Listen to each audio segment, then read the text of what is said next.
Dans le cadre des excursions organisées au département de biologie de la faculté des sciences de l'Université du Burundi, après avoir effectué une tournée sur les lacs Tanganyika et ceux du nord du Burundi, les réserves naturelles et les parcs nationaux, nous allons passer en revue quelques services écosystémiques, dont l'écotourisme dans ces aires protégées.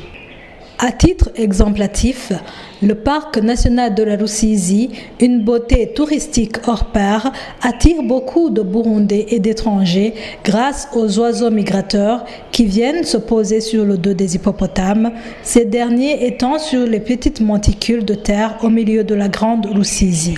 Surtout que, en fait, la beauté d'un pays, on peut le vendre. C'est ça qu'on appelle écotourisme, c'est-à-dire écologie, c'est-à-dire les écosystèmes. Leur beauté, leur composition, la richesse qui s'y trouve, on peut la vendre à des gens qui paient de l'argent pour la regarder, pour la visiter.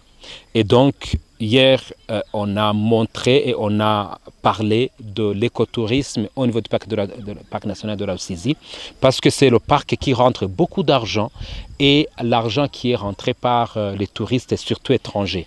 Mais il faut aussi savoir que les chutes de Karera à Rutana, ça fait rentrer l'argent, surtout pendant la saison sèche, mais fort heureusement, ce sont les Burundais qui y vont et qui font rentrer l'argent au pays. Et donc, il faut comprendre qu'au fur et à mesure, les Burundais commencent à devenir touristes chez eux, ils commencent à devenir finalement des protecteurs de leur environnement, parce qu'une fois qu'il y a de l'écotourisme et de l'argent qui rentre, ça finance la conservation de la biodiversité, ça finance les activités d'aménagement des sites touristiques et donc finalement c'est une contribution au développement du pays. Alors au niveau du parc national de la Rusizi, les touristes qui y viennent, ils viennent surtout pour les espèces migrateurs d'oiseaux qui sont là. Imaginez-vous un Belge ou un Hollandais qui vient de son pays et il va rencontrer les espèces de chez lui déjà au niveau du parc. Et donc, si on lui explique pourquoi, ce qui se passe, il va être émerveillé et donc payer cet argent, ça ne sera pas vraiment beaucoup. Il y a une autre image dans le parc national de la Rusizi qui est très importante.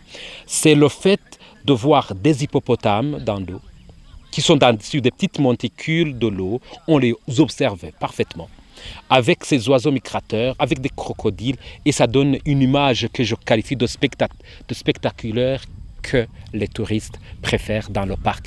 Mais surtout, le parc national de la Rusizi profite de sa proximité avec la ville de Bujumbura pour avoir beaucoup de personnes. En fait, finalement, quelqu'un qui est dans une conférence internationale à Bujumbura, après le travail, c'est normal qu'après quelques minutes, il va prendre juste 10 minutes ou 15 minutes pour y arriver, visiter et rentrer à l'hôtel.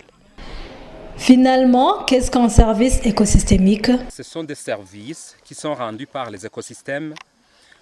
Par exemple, quand quelqu'un va dans la forêt pour prendre du bois de chauffe, c'est un service écosystémique. Sinon, il aurait à payer de l'argent pour en avoir. Pour manger les fruits, en général dans la ville, il faut aller au marché et acheter des fraises, il faut acheter.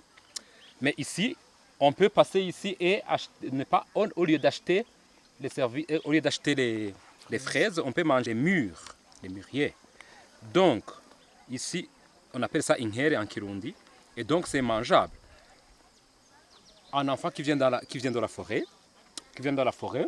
on peut trouver des champignons, récolter, aller cuisiner, alors que dans la ville de Bujumbura, il faut aller acheter. C'est un service écosystémique. Vous avez d'autres fruits de plusieurs arbres, vous avez des plantes médicinales, et tout ça, ce sont des services que la forêt rend à l'homme. C'est ça, le service écosystémique. On peut dire ça globalement comme ça.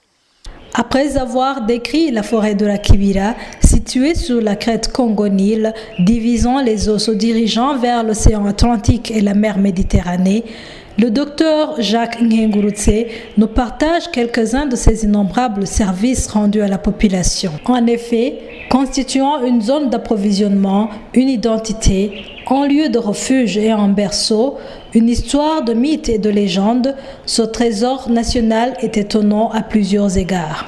Le parc national de la Kibira est un parc qui se trouve sur la crête Congo-Nil et donc du coup il se trouve sur le prolongement sur la crête qui partage le bassin du Nil, c'est-à-dire l'eau qui va dans la Méditerranée, et le bassin de l'eau qui est acheminé vers l'océan Atlantique. Alors, c'est un grand bassin et qui permet, parce qu'il y a une grande forêt, d'abord de fournir plein de services écosystémiques. Les services écosystémiques, c'est aussi plein, parce que vous avez vu quand on était en train de travailler avec les étudiants qu'ils avaient récolté plein de plantes, et dont d'ailleurs l'essentiel était des plantes médicinales, et on a dit même que c'était des plantes médicinales de haute efficacité.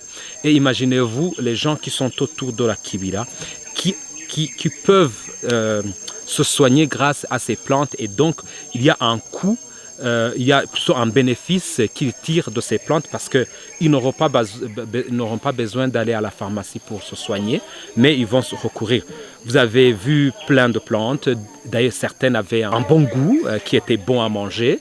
Vous avez vu des Amoufe, vous avez vu Mukarakara, vous avez vu Inderama, vous avez vu Ubwiza bw'Ishamba. C'est plein de plantes qui permettent à la population riveraine de tirer profit de la présence et de la proximité de cette forêt. Là, c'est le premier côté, mais il y a un autre côté qui n'est pas vraiment quelque chose qu'on a... Ça, c'était des biens d'approvisionnement, c'est-à-dire l'eau, on peut la boire, et d'ailleurs, c'est l'eau qui alimente les différentes villes comme Bukeye, comme Muramvya, etc. Mais il y a aussi la population aux alentours qui s'approvisionne en eau dans cette région, dans cette zone. Alors, il y a d'autres biens, comme les biens culturels. Il y a la population des Batois ici qui disent que la Kibira, c'est leur maison. Donc, c'est identité, un bien comme une identité. Vous avez un peu plus haut à Mahoro, Kumahoro, où vous avez une autre pharmacie, entre guillemets. Les Batois disent que les eaux thermales de Kumahoro, c'est leur pharmacie. Ils disent que quand eux, ils sont malades, ils s'y rendent, ils passent une journée dans l'eau, et quand ils rentrent, ils sont déjà guéris. Les gens vont dire c'est pas vrai, mais en fait c'est vrai, parce que ce sont eux qui croient, et ce sont eux qui ont déjà expérimenté. Alors on pourrait aussi dire d'autres. Vous sentez le bon air qui est ici, c'est grâce à la forêt. Et donc il y a la régulation climatique. Ici, que ce soit la journée ou la nuit, la température est vraiment presque la même. C'est par la présence de cette forêt.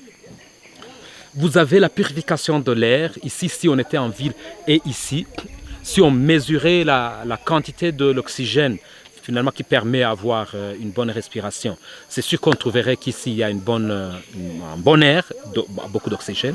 Et donc finalement, ici, là, alors je ne vais pas aller dans la régulation qui fait que le fait que l'eau est purifiée pour qu'elle soit beaucoup plus propre, contrairement à par exemple l'eau qui est puisée par la régie des eaux dans le lac Tanganyika, il y a un coût à payer, parce que ici on a une bonne eau, une eau fraîche, une eau délicieuse, alors que quand ils puisent de l'eau dans la régie des eaux, ça leur coûte beaucoup d'argent, parce qu'ils vont puiser beaucoup plus loin, ils vont traiter avec des produits chimiques, et donc du coup il y a cet avantage. Alors c'est par rapport aussi à cette filtration de l'eau qui permet de stocker, et le parc de la nation de la Kibira devient en fait un grenier de l'eau, un réservoir de l'eau qui alimente tous les versants pendant toute la saison sèche, et ça donne une bonne humidité, une bonne teneur en eau pour pratiquer l'agriculture pendant la saison sèche. Mais ce n'est pas seulement ça.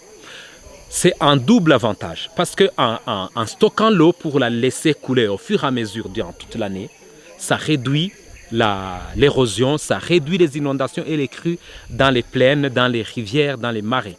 Et donc, je dirais tout simplement pour me résumer, que le parc national de la Kibira, c'est avant tout une identité pour certains, une régulation climatique pour d'autres, un approvisionnement des biens pour d'autres personnes, et de l'histoire pour d'autres, parce que vous savez, il y a la grotte de Inangurire qui a toute une mythe, toute une explication historique quand une fille s'était révoltée contre la maman et qu'elle avait eu des malheurs, alors que la maman qui était restée, je dirais, gentille.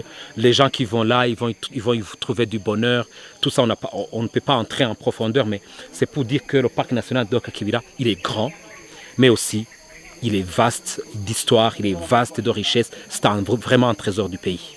Gérard Ndouimana, un des étudiants, a retenu que ces écosystèmes fournissent une gamme de services et de rentrées de fonds grâce au tourisme. On a vu d'une façon générale que la population tire dans ces zones tant de choses. D'après le service écosystémique et le service d'approvisionnement, nous avons le tourisme par exemple. Tout cela constitue, je dirais, un avantage pour l'État. Si des personnes viennent pour visiter ces endroits-là, ils amènent quelque chose de frais. Et cela constitue donc une richesse pour le pays. Donc d'une façon générale, on peut dire que